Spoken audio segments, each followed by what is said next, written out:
Big Buck Registry's Big Buck Podcast, episode number 87. Josh Carney, Son of the South.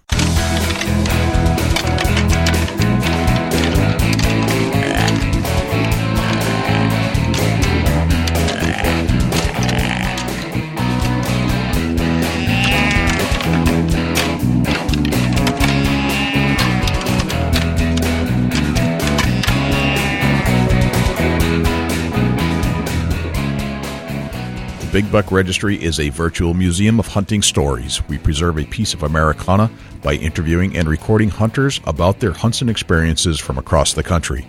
And who knows, maybe we'll learn a thing or two along the way that'll help us take our hunt to the next level. Hi, I'm Tim Burnett with Solo Hunter, and you're listening to my favorite podcast, the Big Buck Registry's Big Buck Podcast. Hey, this is Dr. Carl Miller, and you're listening to my favorite hunting podcast on the internet, the Big Buck Registry's Big Buck Podcast.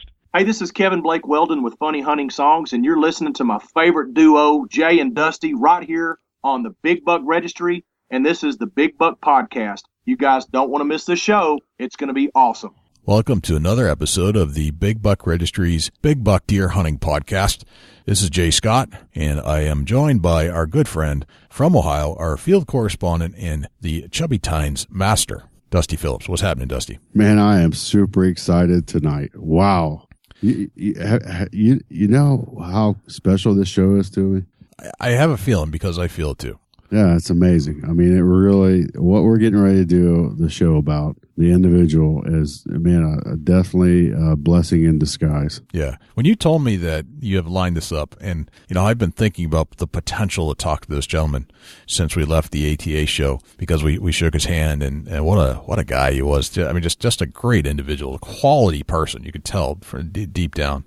And then you said you lined it up. I'm like, ever since that point, I've been looking forward to this interview. Yeah, absolutely. You know, it's one of the things where if you think that you've got it rough, you better change your attitude and listen to this show and get a whole different mindset on life. Yes. It doesn't matter who you are, because listening to this guy, being able to make light of a situation that isn't so light, and he does it with ease and just charisma, it's amazing. Just a great individual. Yeah, let's enough about all that. Let's get Joshua Carney, Son of the South, on the phone. Let's do a podcast with one of the most legendary natural callers in the world. Yeah, wait for this. This is going to blow your mind. So let's get Josh on right now. Call him up. Josh Carney, welcome to the Big Buck Registry's Big Buck Podcast. How are you, sir? I'm doing lovely. How are you guys doing tonight? Yeah, doing great, man. Doing awesome, man. So what's happening? Where are you right now? I am actually back home for the time being. It's been the longest time period that I've been home in a long time, so it actually feels good, but a little weird. All right, so where do you call home, Josh? I am from Baton Rouge, Louisiana. That's where I call home. Baton Rouge, Louisiana. That's very cool. So you've been on like this whirlwind tour for the last 2 or 3 weeks, right? I've been on a worldwide tour for the last year. No kidding. And it's been exciting. Last year, I managed to go to 16 different states doing expo shows, motivational speakings, appearances, school speaking, and hunting. And I got to do a lot last year, and I plan on doing a lot more this year. That's awesome. Where have you been over the last few months? Tell us some interesting stops that you've been on. Last few months, I think the most interesting stop for me was Georgia. Okay. I had a hunt in Georgia that was for kids with cancer. It was called Hunting for the Cure was the organization that I went with. They reached out to me on Facebook, and they had 2 events set up, 2 weekends back to back. And I was like, oh, you know what? I'm going to be on the road, so I'll get back to you guys and let you know if I can definitely do it. And something in my heart was like, man, it's a hunt of a lifetime for those kids. You just can't say no to that. So I packed my bags up and I headed to Georgia, and I spent 2 weekends out there. And I was a camera guy for girls, and it was the most exciting trip that I had all year. That's awesome. That is very cool. Yep. Well, Josh, we met up at the ATA. First time we'd actually met. I've been following Southern Boys Outdoors quite a bit, and I've been seeing you're hanging out with Kenyon. But at the ATA was the first time we got to meet you face to face, shook your hand, and photobombed you as often as possible, which has earned me the name Jay the Creeper from what you had called me on Facebook. So I deserve every bit of that. And then, like, you felt you creeped in like the best pictures. Because I had a picture with Eva Shockey, and it was very good. Because I had a suit and tie on. I was looking all good. I was getting ready to propose, and I look at the picture, and you're like in the back photo bombing. I am assuming that I think that's his trademark, Josh. Payback's a bitch, and I would imagine that you're going to get me at one of these shows one of these days. So see, what I'm gonna do to you is I'm not gonna photobomb you. I'm gonna video bomb you. So somebody's gonna run a camera and video, and I'm gonna do the loudest call that I can. Of course you are. There's gonna be brown stuff running down your pants. Awesome. Very nice. I hope you have chocolate melting in your pocket. I think that he definitely owes you that, Jay, for sure. Oh, I definitely deserve it. I deserve every bit of it. So, all right, game on, sir. So, Josh, tell us about growing up in Louisiana. I'm assuming that's where you grew up. That's where you call home, and you still call it home today. Is that correct? Yes, that's correct. Born and raised here in Louisiana, and one thing about Louisiana, it is hot, and we have a lot of mosquitoes. Like, I think a mosquito is a state bird down here, but it's fun. We get to a lot of different. We get to a lot of different down here. It's a great place to cut back, and it's simple down here. Everything's relaxed and laid back. There's something to be said for that. That's for sure. So what do you do for entertainment? I mean, I assume hunting is part of your life, and you there's all kinds of stuff to do in Louisiana, as far as I can tell from hunting. Do you hunt alligators and deer, turkeys? Tell us about all that stuff. We have our season, our official season is dove season and alligator season. That's in September, and gator season is only a month long. So you have to get selected for tags. You have to have land to land lease to get tags. Okay. So it's one of those things where it's a little hard to get tags, but if you know somebody with tags, there you can apply for tags. If you get drawn, then you can go on a gator hunt. Awesome. I think gator hunting it's become really popular down here in the last few years. Right, and I can see that. Right. It's a rush. I mean, it's pretty fun, and it's definitely one of the things that you remember for a long time. It's on my bucket list, that's for sure. Someday I'll be doing that. I don't know when, but it's something I have to go do at some point. So tell us about the deer hunting in Louisiana. You do much of deer hunting down there? We do a lot of deer hunting, and deer hunting in Louisiana is like chasing Bigfoot. And chasing Bigfoot. All right, tell us more about that one. Bigfoot. All right. I mean, we have a good number of deer down here. With our terrain and the places that we have to hunt, it's really hard to get to where the deer are most of the time. And down south, we have a custom rule that if it's brown, it's down. So a lot of young deer and immature deer are taken out. Okay. And it's just one of those things that we're not down south. We're not trophy hunters. We hunt for meat and to feed our families. That's how it's custom down here. Okay. Gotcha. So it's just part of the culture, and the Louisiana landscape. I assume there are a lot of deer. First and foremost, probably smaller deer than you find in the northern states. Is that correct? Yes, our deer. Our average deer is about our average is maybe 120, 130 pounds. Okay. And we'll get some bucks in some areas in northern Louisiana. We'll get them in the 200-pound range. But it's just we don't have the crop and farmland that you guys have up north. Gotcha. So our deer are a little smaller, and we don't have the nutrition to grow big deer, but we have them, but they're just old and they're wide. What's the deer feeding on there in Louisiana mainly? Acorns. Acorns are they're making some sort of thing here. We have ryegrass and plots that you can put in and feed them throughout the year. And when hunting season comes around, then you do corn. So we can hunt for corn. So that's pretty much the main sources of deer down here, pretty much. Right. Is it legal to bait in Louisiana? It is. It's legal. You can have corn under your stand or wherever you want it. It's very legal. Gotcha. Awesome. Very nice. Now, Josh, when you go hunting, you have a motorized vehicle that you take with you. Tell us about sometimes. that. What's that? Sometimes. I only take it with sometimes. Okay. Now, I pretty much hunt out of my regular chair. Okay. I'm so accustomed to being in my regular chair, and I shoot my bow out of my regular chair, and I do everything in my everyday life out of my regular chair.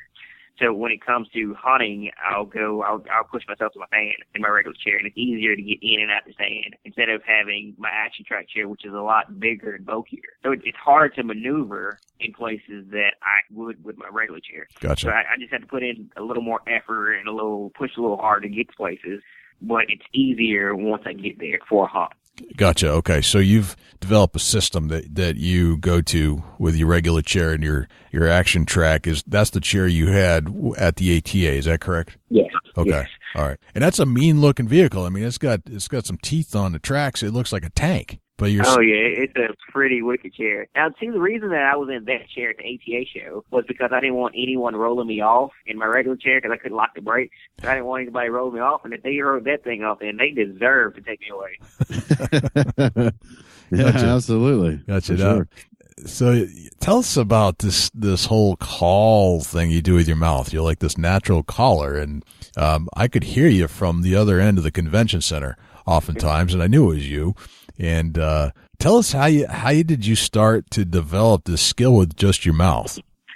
All right, back in 2005, I'll tell you the whole story. Back in 2005, I was me and my dad went turkey hunting for the first time. Okay. And we didn't know anything about what we were doing. We bought some box calls and scratch box calls from Walmart. We went turkey hunting. It was midday, and we were set up 30 yards apart from each other. And the bird came behind a tree that I was sitting on a silent gobble. And my dad shot, and when he shot me. Okay. So he carried me out the woods, and I got to the ambulance, and I blacked out. I blacked out in the back of the ambulance car, and I got to the hospital, and that's when I woke up. I didn't know where I was, didn't know what happened, but I had tubes and wires and everything attached to me, and I didn't know what was going on at the time. And then I realized that I had been shot. Mm. I had 13 plus surgeries at the time period just to keep me stable. And in the course of me going through multiple surgeries, I coded twice. Now, coded means that I actually died twice in the process. A lot of people say that they see the magical light and things like that, and I didn't believe it for a long time, but when it actually happens to you and you can actually see that, it's scary. It gives you a whole new perspective of your life and things that you're doing wrong and what you want to do right and look forward to in the future. And I had that time period where I saw the light. I saw a bright light. All you could see is bright lines of light. And then on the second time, it was nothing but darkness. It was just a cold, eerie feeling. And I just never wanted to go back to that place again. So after learning about those two places and knowing what it was, I mean, it just was a whole new perspective on your angle and what you're doing and how you want to live much better and you want to do things right. So after that happened, I was back in the hospital I was still in the hospital for recovery. Still going through surgery, and I had a tube in my stomach for my feeding tube, and I had a tube down my throat. Now, the tube down my throat was actually what allowed me to do the calls. The doctor came in one day and said, since you had the tube in your throat for so long, we're going to have to put a trach in, and you won't be able to talk again. Well, he told me that I was upset and angry, and I pulled a tube out. I was like, no, you're wrong. And he just looked at me weird, like, did you just talk? I'm like, yeah. Like, you're wrong, buddy. And, when I did it altered my voice. I was, at the time, I was 13 years old. So it altered my voice, and my voice never fully matured, which leaves me with a high-pitched, raspy talk. And I could get really high and do crazy notes because when I pulled a tube out, it altered my voice, and it never fully matured all the way. Gotcha.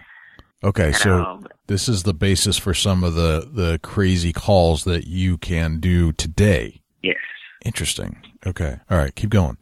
And after I got to the hospital, people they're like, well, we just had an accident, they're going to baby you and things like that. And I'm not the kind of guy that likes to be waited on or have anything handed to me. If I want to do something, I'm going to do it. I want something to give it to me. So, 2 weeks after being at the hospital, I was like, you know what? I have a pack of rabbit dogs. I have everything that I loved before the accident sitting right here going to waste. So I told my dad, I was like, look, I know this happened. It's not going to stop me from doing what I love. Well, let's go hunting. Yeah. And he said, "Are you sure?" I was like, "Yeah, let's go hunting." So after that, I went right back into the woods, and I haven't been out of it since.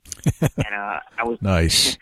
I was at a turkey call, and no, it wasn't a turkey call. It was an expo, a seminar, a big expo show, and here in Louisiana. And there was a guy, he was running a slate call, and he was trying to sell it to me. And the thing that I think I have a little bit of OCD when it comes to turkey calls. All right. Because he was running it, and he was running a call, and it sounded awful, and he was trying to sell it to me. And he was just one of those pushy sales guys. I think he was like a used car salesperson before he was a turkey call sales. Yeah. He was trying to push it on me, and it just sounded horrible. And He was like, well, you want to try it? I was like, no, sir, I'm fine, thank you. And he's like, well, what do you use? I was like, I can do that with my voice. And he's like, yeah, everybody says that, but they can't do it, so let's hear it. And so I started turkey calling for him. And the owner of the company turned around and said, man, our call sounds good. He's like, no, that's that kid. And they ran me away from their booth. So I went to another company's booth, and we were having, one thing about me is I like to have fun. So I went to another booth, and they were all about it. It was like, okay, well, what can you do? Can you take calls? I was like, I don't know, I just learned that 5 minutes ago, but we can try. So they got this late call, and they were calling. I was calling back to them, and I was going down the aisle acting like a turkey, and they'd have a little gobble box, and that goblet, man, I'd act like a hen going down the aisle. We had a big crowd going. It was the funniest thing ever. Everybody's like, well, what else can you do? I was like, I don't know, I just learned that 10 minutes ago. And people started naming out different animals and sounds and things like that. I was like, well, I'll try it. And I started trying it, and one day I had the nerve to put a video on Facebook of me calling. Nice. And people were like, okay, you're doing calls. Okay, that's nice. I like that. What else can you do? And everybody's like, what else can you do? What else can you do? What else can you do? I was like, I don't know. So I had to, instead of playing music on the radio, I was playing animal sounds. Like my parents thought I was going through this weird phase for the longest time. Gotcha. So you're trying to, you're practicing how to make calls. I was practicing. And a couple months after that, I was learning calls. It's like, and a buddy of mine, he said, he's like, well, can you do a speckle belly? I'm like, I don't know. I've never speckle belly hunted in my life. I don't know what they sound like. And he got one of his calls out, and he was doing it. I was like, I can't keep up with it. What are you saying? So he told me the words that he was saying into the call, and that's how I learned to do most of my calls. I put it into a word, and I'll break that word down into vocals and add sound to it. And that's how most of my calls are made. Very cool. And after he told me how to do a speckle belly call, I entered the national speckle belly calling competition in Louisiana. No kidding. I didn't have a routine. I didn't have any knowledge of speckle belly hunting, but I got on stage. Yeah. And the guy that won, and scored a 279. I scored a 297. No, he scored a 297. I scored a 279. Wow. First time. That was first time. Never speckle belly hunted in my life. Interesting. No kidding. And he was using a call. So I was like, well, I must sound pretty good. So in a lot of ways, pulling that tube out of your throat that day almost gave you these superhuman powers to create or recreate animal calls, because if you didn't keep them where they are, they would have probably gotten too deep and bassy. So now you can create all these high-pitched squeals, I would imagine. Is that correct? Yes. That's awesome. That's amazing. Would you do some of these for us? Yes, name it. Okay, now I can't do a loon. Now loon is you call loon crazy people in Louisiana, so I can't do a loon for guys. All right. I told him, I said, hey, I seen a video with him and Craig Morgan, and somebody threw out there a loon. And he said, I don't know if I know what a loon is. And I talked to him yesterday. And he said, a loon's a crazy person, right? Looney Tunes. Yeah, Looney Tunes are crazy. What do you want? You want to start low and go to the bigger critters, Joshua? What do you want to start at? Let's do a turkey. Let's hit a turkey call. All right, but I have to warn you guys, I am probably about to scare my neighbor because they're going to think the zoo has just been loose. So be prepared. The police, I'm knocking on my door. You guys know why. Okay. All right, so we're going to turkey call? Turkeys. Yeah, let's do a turkey. Let's hit a turkey call. All right.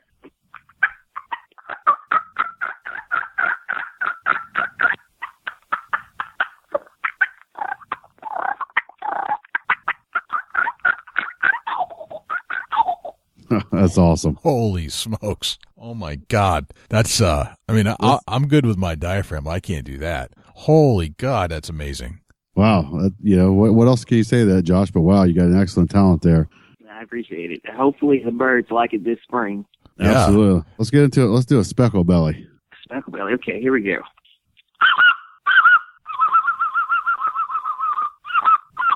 Amazing. Hey, you're not messing with us, right? You don't have calls sitting there and you're just playing the calls. You're using your mouth. I honestly cannot blow a call to save my life. Like, it was down to getting dinner with a call, I'd starve. all 100% natural through your mouth, through your vocal cords that you damaged when you pulled the tube out. That's what's amazing about Joshua Carney, son of the South. Let's get into Canadian goose.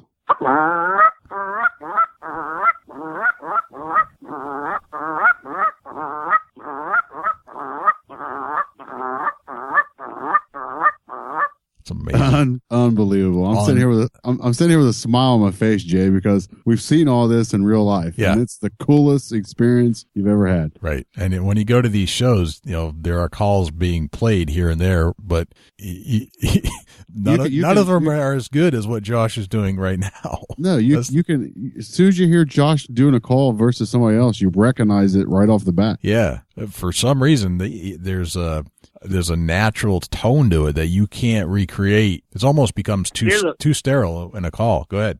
With a lot of calls, there's an echo in that. It's kind of hard to pick up with the human ear, but if you really listen to some of the calls, you can hear the echo in it. Gotcha. That makes sense. Okay. I don't know if it's just the way that it's constructed or what, but a lot of calls, like turkey calls, for example, they have a really, really high pitch, but an echo to it. And if you listen to it long enough, it's ear piercing. Right. Now, turkeys in the wild, they don't yelp at a very high pitch that'll bust your eardrums. So I think that's where a lot of turkey hunters make a big mistake because they want to hit that call too hard or they want to play it too loud, and it doesn't sound natural. It doesn't sound real to a turkey. Right. And I've seen that where calls, you can tell the difference between a call and what you're doing. Yours sounds. If I close my eyes and somebody asked me which is the real animal and which is the call, I would say that the calls you're making, I would say that's the real animal. It sounds authentic somehow, and maybe that's just because we're animals, I guess, in some ways. Whereas a call is plastic or wood and plastic or something like that. It doesn't. It's close, but it's not that. It's definitely not that. One of my favorites, Josh. Let's hear a mallard. Mallard. I love doing mallards. Now, the story behind a mallard is I actually learned how to mallard call due to my lab that just passed. He got tangled up, and I was trying to tell him to get back, and I kept saying back. I was like, back. Like, it kind of sounds like a duck. So I went in the house, and I was like, okay, well, I'm going to just sound like a duck. So I said, back. And it just kind of played together. I cut the words up a little bit into the sound. It just worked out perfectly. So here's a mallard that is going to feed and hail. Okay.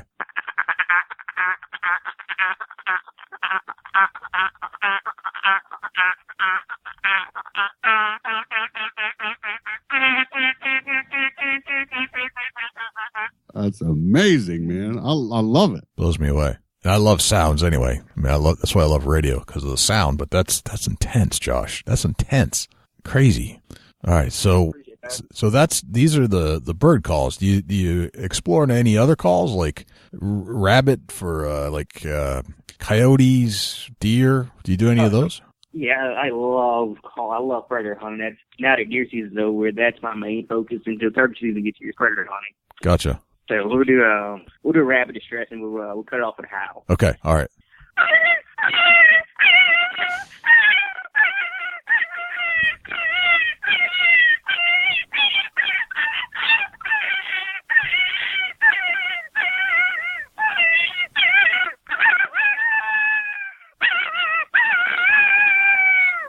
That's fantastic. Wow. Holy smokes, man. That is so unbelievable. I love it, Josh. It's so real. So do you hire yourself out, Josh, to be the natural caller? If I actually sold myself, I think that'll be a little form of prostitution, selling a person. I'm still looking at 2,000 though. I mean, you've got a talent here. I would hire you over bringing my own call, just because I think it'd be more effective. I mean, you talk about some of these high end calls that you bring in the woods predator hunting. A lot of guys will say that the difference between a successful predator hunt and a unsuccessful predator hunt is the call. But you're better than all that. I wouldn't say I'm better. I'm learning. You're learning. Yeah, I was thinking about getting a Fox Pro, but I think I'm getting a Joshua Carney. I'm getting a Carney, man. Oh, you should hear me when I stump my toe. I make the best rabbit distress call. It sounds perfect. All right, stump your toe. I can't feel my toe.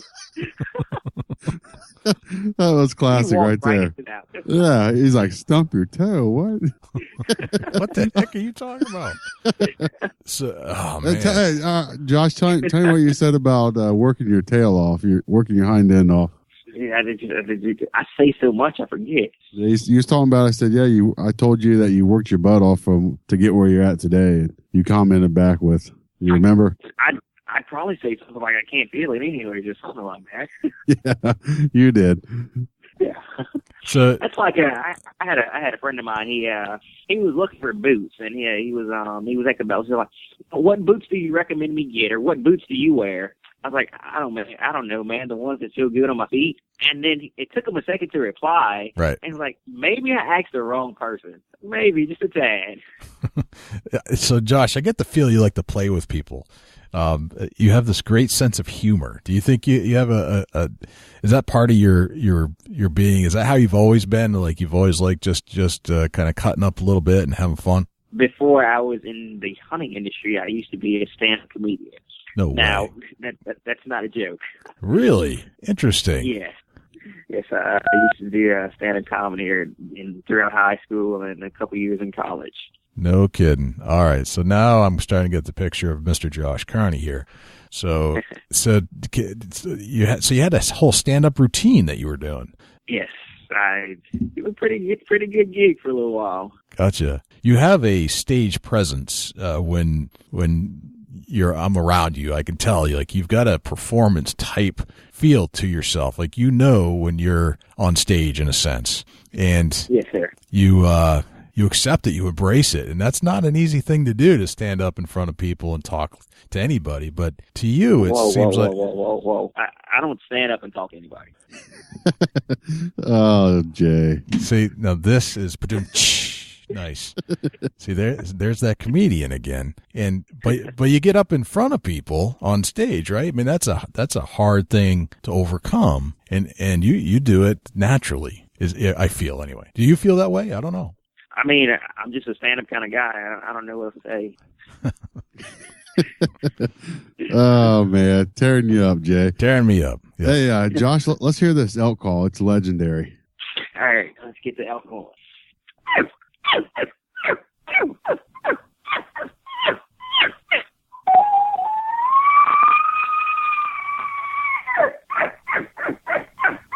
That's so awesome, man. That's insane. That is insane. Wow. So Josh, do you put this stuff into practice? Do you duck hunt, you elk hunt? Do you do any of those things? I actually do. I haven't elk hunted yet, but I'm looking forward to going on an elk Okay. hunt, hopefully this year. But I have put last year, I goose hunted, and that was an amazing hunt we did in Long Island, New York, and it was fantastic. The geese we hunted Canadian geese, and it was phenomenal getting out there calling birds and having them come into the decoys. So you were calling with your voice? Yes, sir. How'd it go? Good? It went well. We had a couple other guys out there using calls. So, I mean, it was. Sure. I was just in there for backup and reinforcement if I needed it. But my thing is turkey. I think it was the other way around. They was there for backup to you. Right. So when you get a little hoarse, they would pull out their calls. But yeah. So when you're doing this stuff, does it kind of weigh on your voice a little bit? Do you get hoarse here and there? Now, doing like when I travel and do expo shows and things like that, I'll do a show for 3 days, and having people ask you to do calls for 3 days, it is a little stressful, and it strains my voice a little bit. But after each show, I'll go and take. I'll do exactly what they do. I'll go and take water and honey, or I'll take something that we call a hot tonic. Yeah. It's lemons, peppermint, cough drop, and honey. Okay. And it kills the bacteria in your throat and soothes it and get it ready for the next day. Kind of makes it feel better. I've seen like professional singers take honey and lemon and tea and certain kind of things that are teas that are good for your throat. That kind of thing. Yes, sir. So that's the kind of stuff you get ready for. I mean, it's got to weigh on you a little bit, but that's amazing. What else can you do? What other kind of calls? Let's try something. Wood duck. I can do wood duck. That's nice. I love wood ducks. Wood ducks are awesome.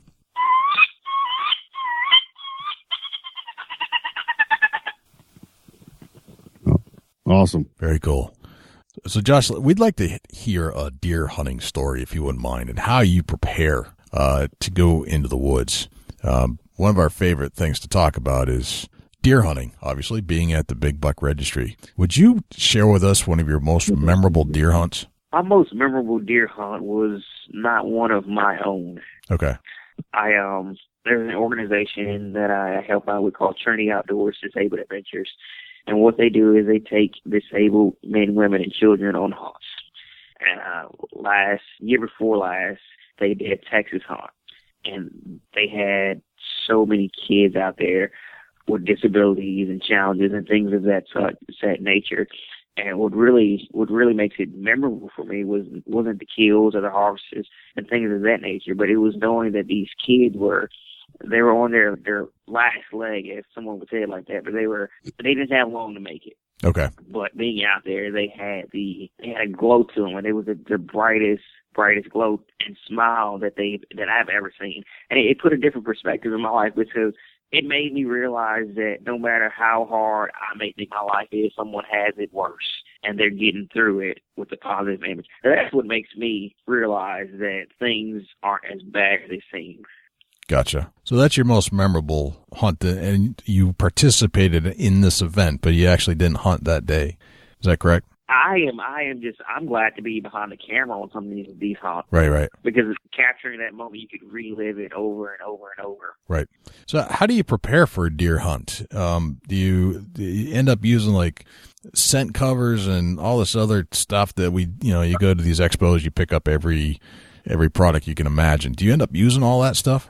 I do on some hunts. Okay. It just depends on the situation. Like down here, I have land down here in Louisiana, and throughout the season, and all season, I'm preparing for the hunt year round. Okay. If it doesn't matter if it's scouting, putting out mineral sites, running trail cameras, setting up blinds for the upcoming season, and moving blind, getting food plots planted. Or if I need to go out there and just watch and see what's happening out there. That's my main concern for the year. Okay. Because I want to know what deer is out there that's mature enough for me to go after. I mean, for me, it's not all about size of deer. I'd rather take a mature deer out the herd any day than claim the Wall of Fame for a big deer. Gotcha. So in the off season, I'm preparing for the upcoming season. And once the season gets here, then what I'll do is I'll check my cameras, I'll do my homework and study and find out what's the best time to go to that stand, or maybe check another stand, or maybe just hunt a field. And each situation has its own approach. If I hunt a field, then what I'll do is I'll get on side the wood line and I'll hunt in the ghillie suit. Oh, really? Interesting. Okay. Yeah. I'll put a ghillie suit on and tuck into the brush. And my main thing is I bow hunt. I bow hunt a lot. Okay. That is my passion is to bow hunt. So knowing that I'm hunting a big field in a ghillie suit, I have to get that animal close. So the best thing to know is that you have your scent covered and you're not making any sudden movements for that animal to detect you. So what I'll do is I use a product for scent called Vapple, and what it is, it's a scent cover and it's an attractant also. So in the off season when I'm preparing, I mix it into my feed and supplements. That way they're used to the smell and they put that smell as food's going to be out there or a food source. Interesting. Okay. So it's kind of playing a little tricky on the animal just to be the dominant predator, as most would say. Okay, so that's interesting. It's a very interesting topic, and I want to expand upon that a little bit. So what's the name of the brand again? It's Vapple. And this stuff, you must be covering a decent amount of land in order to get your herd used to that smell. Well, it's so potent that the smell of it goes for a long ways. Like I could take the coffee scoop? Yeah. I could take one coffee scoop and put it into a 50-pound bag of corn, and that'll cover the whole 50-pound bag. And the smell of it goes for a long ways. It attracts. What does it smell like? Can you relate it to something that we might know? The one that I love the most is vanilla. Okay. And there's vanilla, there's apple, there's persimmon, there's peanut butter, but the one that gets me is vanilla because we have so many honeysuckles in the woods that deer love honeysuckles, and I think it smells so much like a honeysuckle. Gotcha. Okay. Interesting. So you just put this in wherever you're laying down feed or mineral, and yes. Then you use that as your cover scent, and that kind of gets the job done. And then the ghillie suit, how did you decide on the ghillie suit over something else, like a blind or something like that? It just depends on where I'm hunting. If I know that I'm going to be hunting in a place that I haven't hunted before, I'd hunt a ghillie suit. Okay. But picking a ghillie suit is the difficult part. Like I actually had to have a ghillie suit custom made to cover my chair because on my chair it has silver parts on it that will actually, when the sun hits it, it'll give off a shine or reflection. So I had to get a custom ghillie suit design to cover up my whole chair and cover my body and everything. Gotcha. All right. So it's custom fit. It covers every square inch of you and your chair. Yes. When I'm in it has a peak on the top of it. It has a hood that has a peak on the top of it. So I actually look like a really fat Christmas tree. All right. Sounds effective though. Yeah. It works. I've had animals come right up to me and they never noticed that I was there. Right. Gotcha. And then you're shooting. You said you love bow hunting, so you do some quite a bit of bow hunting in your ghillie suit. What kind of bow are you shooting? I shoot an Obsession Evolution. Okay. And it's one of the smoothest and fastest bows I've ever owned. See, the thing with me is being in a wheelchair, it's already difficult to have a bow and get a bow that's comfortable for you. And you don't want to fight. You don't have to fight something that you don't want to fight against. Right. Like the way I look at it is the equipment you take to your field is a part of you when you're out in field. So your bow has become a part of you, and you don't want to fight against it to make something happen, to make success happen. Right. It's a good So point. for me, I'm not going to fight against the back wall of a bow because it wants to go. Because a lot of bows, the cam cycle, the way the cams are built, they have that give to them that's how they get their speed. And I don't want to fight that knowing that it'll make me mess up or make it an imperfect shot. Gotcha. What poundage are you shooting? I am actually shooting 65 right now, but No I kidding. just ordered a new bow with 80 pounds. No kidding. Dang, man.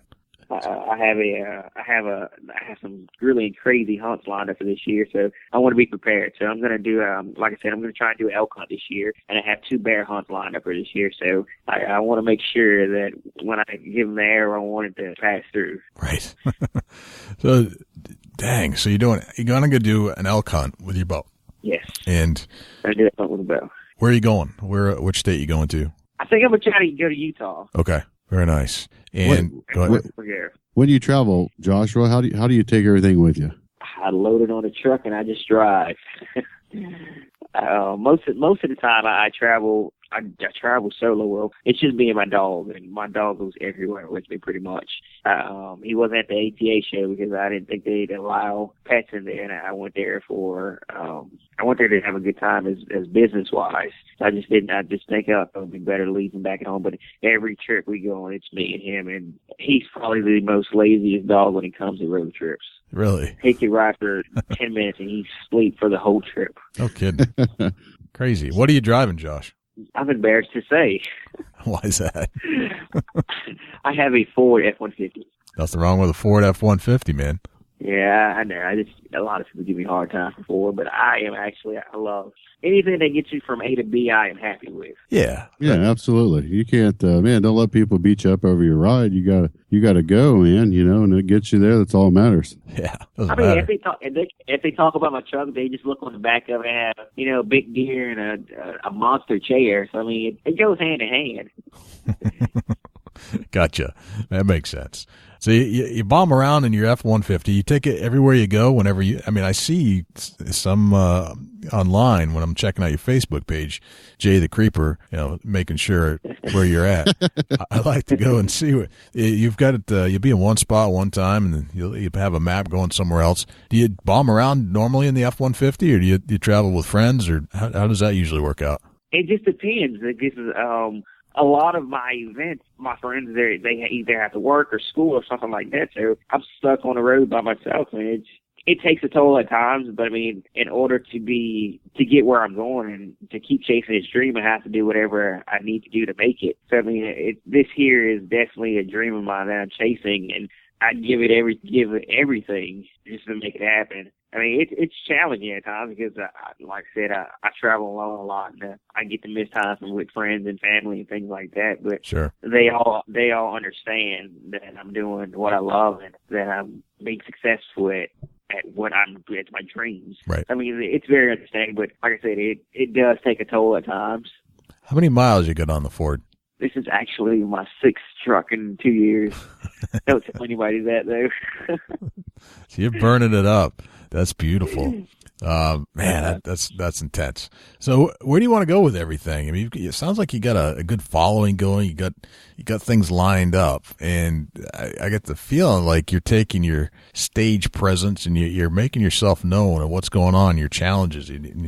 Just there's nothing getting in your way. Where do you want to go with this thing? In all honesty, my dream is to inspire others, and if I could do it through my passion and what I love doing, then I am all for it. But I want to inspire people and motivate people. I mean, I don't. The whole fame and attention thing. I'm very. You might not know, but I am a very shy guy when it comes to things like that. I don't care for it, but I mean, I like to have people saying, because of you, I didn't quit, or I kept moving. You motivate me. And that's my angle. That's what I want to do. I want people to say, you've helped me succeed or helped me do something that I thought was not possible. That's what I love. That's my goal for my journey. But along the way, if I get to kill great animals, then that's totally fine. But my best reward is having somebody say, because of you, I didn't quit. Yeah, that'd be a good reward. I'm with you on that. That's a good one. That's a great one. Absolutely. What do you got coming up in the near future, Josh? Where you headed out to? Next month is going to be a really busy month for me. At the beginning of next month, I have a school speaking at the school that I actually graduated from. So I'll be talking in front of 300 kids about being successful and chasing dreams and not giving up and motivating them to keep going on and give them a positive outlook on life. And once I leave there, I head to Alabama and I do the same thing pretty much, but I tell a story about turkey hunting and turkey safety and get everybody prepared for turkey season. And I'll get to tell my story and get to interact with kids and things of that nature. And after that, I drive back home to catch a plane to head to Pennsylvania for the Great American Outdoor Show. Nice. For 4 days. I've worked with flying arrow archery and at that show. And once I get there, I'll get on the plane, fly back home, only to get my truck to drive 10 hours to Nashville to do the NWTF show. Or I'll be working with a couple great companies, the Country Girl Outdoors, which is a great organization. They have 3 little girls that are turkey killing machines. I think they are on their way to get their Grand Slam at 10, 8, and 6. Yes. Yeah, it's 3 sisters, right? They're already on their way to get their Grand Slam. I think they're 2 birds shy. Yeah, we were hanging out with those guys over at the ATA, as I recall. Is that correct, Dusty? Yeah, for a brief minute. Yeah, I am actually I'm taking one to Nebraska with me this year, and I'm gonna call a bird in for her so she can finish her slam. So that's pretty exciting. That's awesome. All right, so you got a pretty busy schedule. So that's through this next month, and tell us where else you're going to be this year. Well, after NWTF show, I get back home for a week. And then I fly out to North Carolina to do another show. I get back home from that show. 3 days later, I drive to Oklahoma to do a show.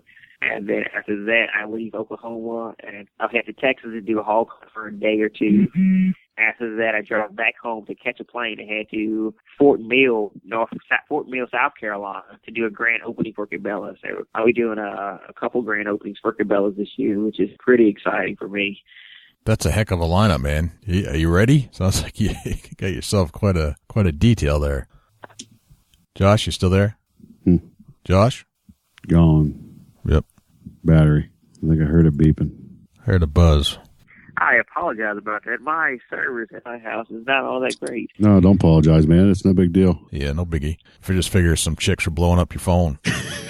I don't know about all these girls that you guys are talking about. You guys are keeping it. Like, I'm not aware of that. We see the kissy smoochy on the cheekers every show. Yeah. So Josh, I had a bug on my cheek. She was trying to kill it. Mm-hmm. Yeah. Likely story. Nice try, bud. So you've got a heck of a detail lined up for this year. That's awesome. How do you keep the energy up? I see you're loading up on carbs a lot. It looks like you cook your own meals. Are you getting all carbed up for this trip? I am actually getting. I call it bucking season because I want to put on a couple for fitness. I'm a big fitness freak. So I'm actually kind of depressed that I can't get to work out as much as I want to because I'll be on the road so much. But that's it's kind of one of the reasons why I'm eating so much, because once I get back into the gym, then I'll have that extra feet on my bone store away to cut into shape. Gotcha. I need to get in shape too. It's one of those things. Just kind of fall out of shape and you don't even know it. Oh, that's good, man. That's good. I'm real honored to have you on our show, Josh. It's a heck of a story. It's an inspiring story. I really deeply appreciate everything you're doing for people out there to keep them going too. It's something to get out of bed for. I can tell you that. Yes, sir. I appreciate it a lot. I mean, that means a lot to hear that from you. It's an honor to just to hear your calls, and it'll be archived for a lifetime right here on the Big Buck Registry. And it's I think our guests are going to come over and give you a following after they hear the show and check you out. And how can people reach out to you, Josh, on your social media and Facebook and stuff? My Facebook page is Son of the South, SON of the South. Okay. And I have Instagram at Son of the South TV, Twitter at Son of the South TV, and I do a lot of stuff on my website, which is sonofthesouthtv.com. And also I have videos being posted throughout the year on huntervids.com. You search Son of the South. Beautiful. I will be sure to put all of those links in our show notes on the podcast directories so people can reach out and find you, because I think they're going to want to know more and watch more of Josh Carney, if that's cool. I appreciate it. Now, before this conversation is finished completely, yeah, I want to ask you guys to do some calls for me. Let me see. Where did I put them? Hold on. All natural voice. All right. I will try. We're all up for trying to embarrass ourselves. We're into that. I can do a pretty good buck grunt, you know. Okay. Let's take a goose call. Oh, man. Good God, Josh. I'm throwing curveballs here. Try it. Come on, Jay. I did it. Let's hear yours. I don't even know if I can do this. I wish I had known this. I would have practiced. Sounds like a dog. All right, I'm going for the buck call. Here we're going to do a little buck grunting. Are you passing gas over there? That's pretty good, Dusty. Yeah, right. It was pretty good. Now I love buck grunting. I grunted in a deer for my first time ever grunting in a deer, and it was pretty neat, pretty exciting to get to watch that, get to see all that go down in action. Yeah, absolutely. I bet that was a cool experience. Let's hear your buck grunt, Josh. Yeah, let's hear the real one.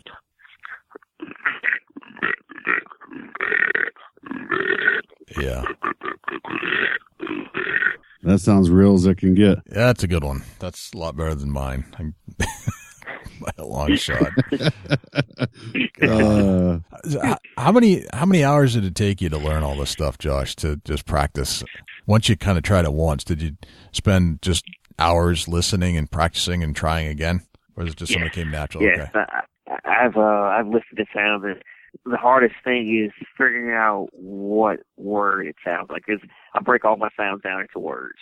For example, for a Canadian goose, I'll say bark, just like a dog, bark, and I'll extend that bark. I extend it like if you're writing it down on paper, it's B, 5 A's, 2 R's, and a capital K. So it goes bark.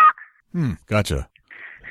No, that makes sense. That makes sense. It's like kind of putting some of this stuff in perspective. So it's incredibly handy to be able to make these calls with your voice instead of having to carry a call, especially if you forgot it in your truck or something. You don't want to go back. And, there's some moments in the woods where you need a call to make that hunt successful. And some of you don't have time to go digging through your bag if you forgot to pull it out in the first place. I'm like Geico. I saved a lot of money on calls by switching to natural voice. Oh, man. How many times have you been tooling around and a flock of geese come over and it just hit you that you got to call to them? I've actually done it in a conversation with people a couple times, and they just look at me weird. Like actually here at my house now, we have speckle-belly geese, and they fly at night. I think it's the weirdest thing ever. Right, they feed of a night. And sometimes if I hear owl in the night, I'll go outside. I'll get out of my bed, go outside, just call for an owl. Who cooks for you? Who cooks for you now? Right? Yes. It's the old adage. Let's hear the owl.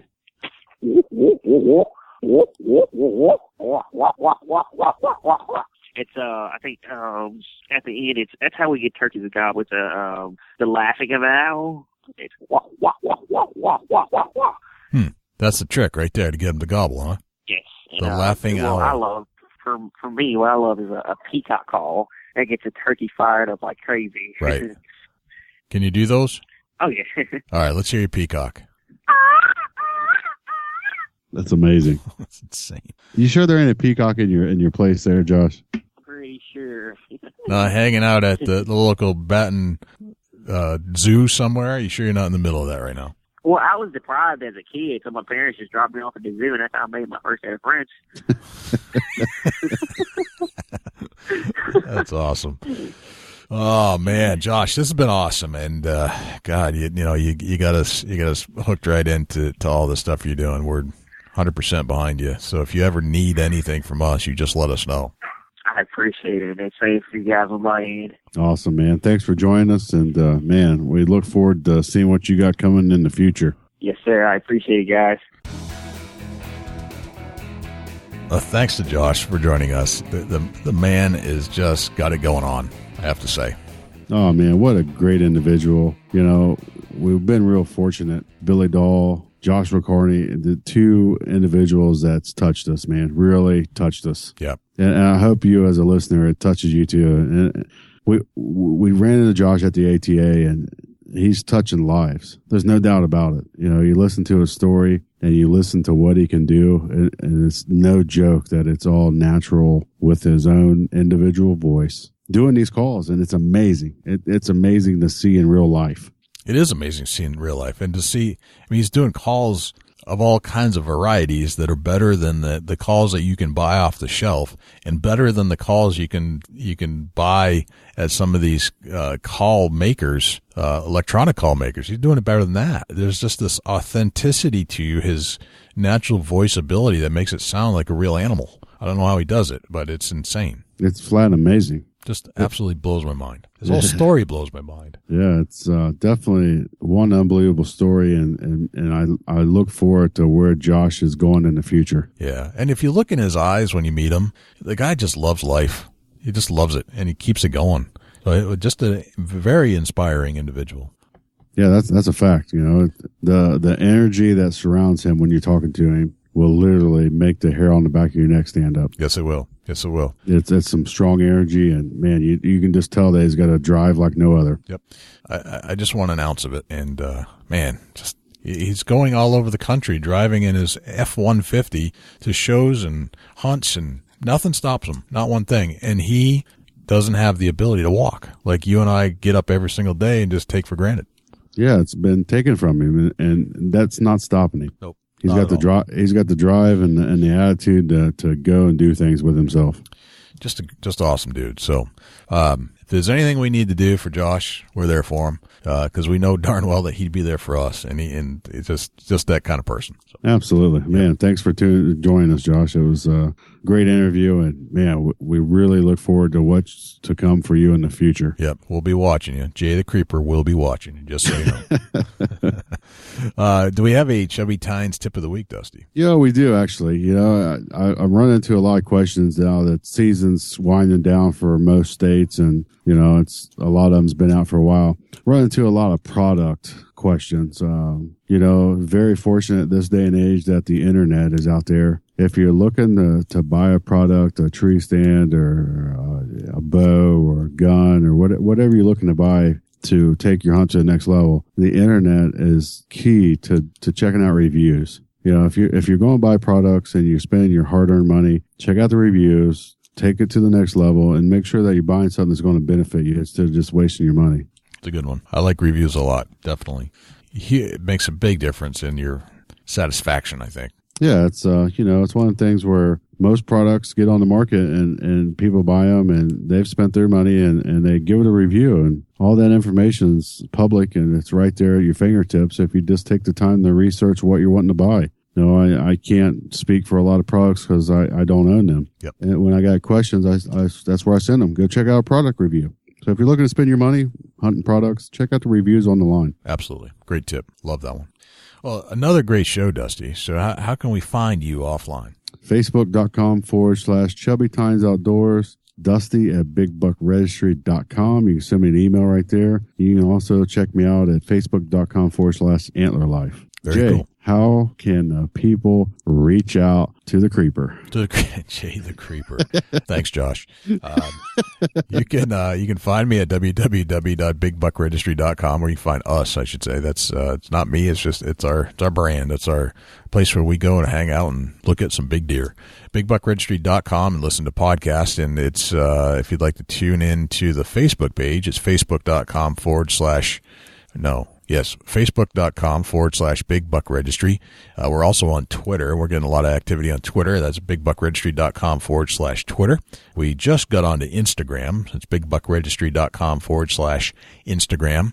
You can always give us a call at 724-613-2825. Leave us some feedback there if you'd like.